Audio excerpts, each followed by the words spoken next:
back. Have a direct personal relationship with God. So, now I went and talked the whole time about something I hadn't even planned on. Is there a question? The way she was commenting that very soon they will have internet censorship as well. Yeah, that's coming. This is why I insisted that we always remain non-political.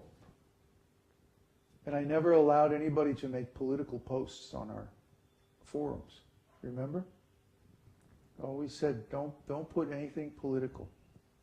Because they can make excuse for censoring politics, or they can make excuse for censoring if you put anything about sex life or anything like that. See?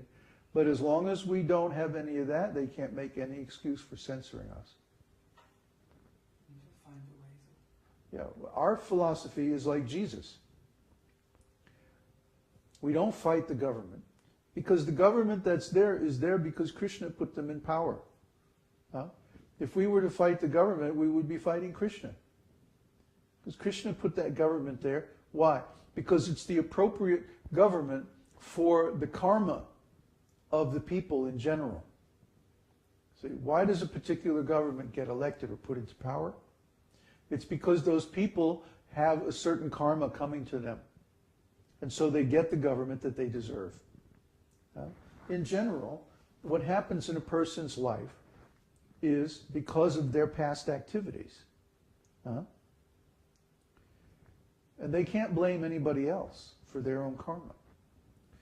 So if the government is nasty and is doing all kinds of terrible things, it's because those people deserve that kind of treatment. Because they did something similar in the past. Maybe they don't remember what they did in their past life, but that doesn't excuse them. For example, let's say, for example, that a person committed a murder, and then they slipped on a banana peel and hit their head and got amnesia, and they don't remember committing the murder. Are they still guilty? Yes. Are they still going to be punished? Yes. Why? Because they did it. Their defense that, well, I don't remember nothing. No judge is going to hear that. He's going to laugh them out of the courtroom. Sorry, here's 3 eyewitnesses that say you did it. And your fingerprints are all over the gun. So, you're going to be punished. That is the law. So if that's the law in a human scale, imagine on God's scale. He can remember what we did for all eternity. So whatever situation that God sets up by His law is perfectly appropriate, is perfectly right. We can't blame anybody else. When things go wrong or when things go right, we can't take credit for it ourselves. We can only say, well, this is the mercy of God based on our previous activities, good or bad. And when these things happen, we have to take responsibility and say, oh, this is because of what I did. It's not because somebody else did it. I mean, there are a lot of people, even though there are repressive governments and things like that, whose lives are going along perfectly fine. Why? Because of their previous pious activities, their previous auspicious actions. So, the point here is, it's not good for devotees to get involved politically, to have political opinions. You know? I mean, personally, it doesn't matter to us, because God is directly in charge of our activities. God is directly managing His devotees. He's present everywhere. He's in everything. So He determines what happens to every one of us. We're directly under His guidance. So when something happens to a devotee, it's because Krishna wants him to experience that thing. It has something to do with his spiritual growth or his karma or something like that. It's hard to know. It's hard to know because we aren't that person and we can't see really what they're thinking and feeling. But we can understand if Krishna treats them a certain way, they must deserve that. So anyway, we don't get involved in politics and we don't have political opinions Because our opinion is that whatever leaders are in charge, this is arranged by Krishna because of the karma of the people in general. And that if Krishna wants, people in general may be suffering, but the devotees can be free from that suffering. They don't have to be caught up in it. Are there any other questions? What time is it? 1 o'clock. Okay, we have time. I'm going to talk more about bhavas, especially Vyabhicari-bhavas. Now, we went over this the other day. What are the 5 kinds of bhavas? Categories, right. Categories of bhavas. Sthāyi bhava is the first one. What's that? No, what is sthāyi bhava? The main bhava that everyone feels is the platform for their relationship with Krishna. And then what? Anubhava? Anubhava is what? Symptoms after experiencing bhava. After experiencing or performing some act of devotional service. Anubhavas come after that as the reaction to that. And what else? What other categories? Vibhava. And vibhava is what?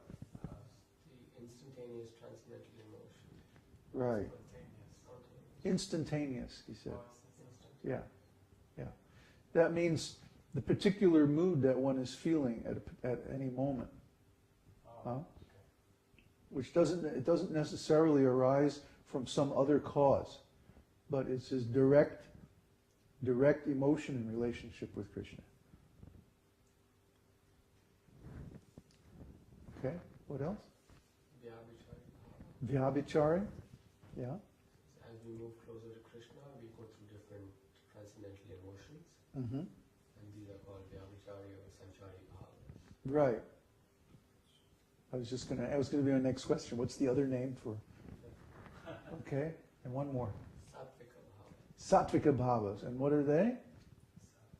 When some transcendental emotion overflows, then that's called Sattvika-bhava. Ecstatic symptoms, in other words. That's spontaneous. Yes, those are spontaneous.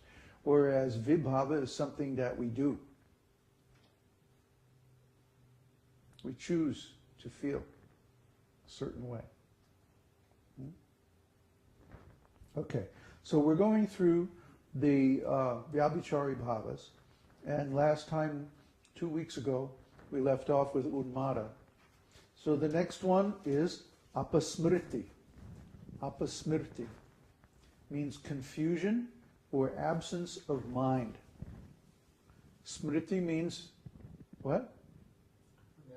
Remembering. Comes from the verbal root smara. Smara. Yeah. Yeah. No, smara. Smara is remembering. Huh? Shravanam, Kirtanam, Vishnu, Smaranam, Padasevanam, etc. So, Smarana, see, in certain declensions of Sanskrit, the possessive form is formed by lengthening the first vowel.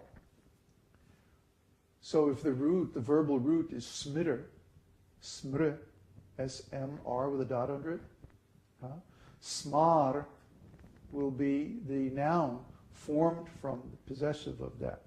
One who has remembrance is smaranam. Okay? So smriti is remembering itself, the verbal root of remembering. So when one loses their memory, they become apasmṛti. Apasmṛti means one who loses the memory. The bewilderment of the heart occurring due to an imbalance of the elements of the body arising from some great distress is called apasmṛti.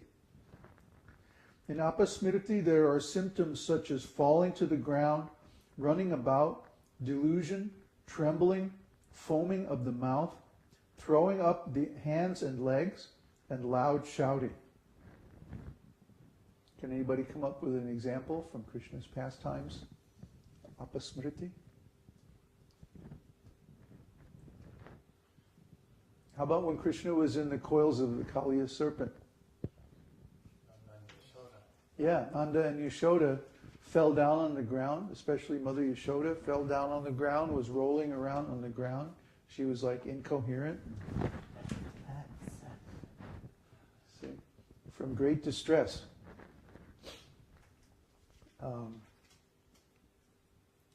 There are also other examples throughout the pastimes of Krishna. You should all read these pastimes, by the way, in Krishna book, so that you know who we're talking about. Krishna, when he appears, for example, in Bhagavad Gita, is appearing in his Vasudeva form. But when he's in his Krishna form, is actually when he's in Vrindavan.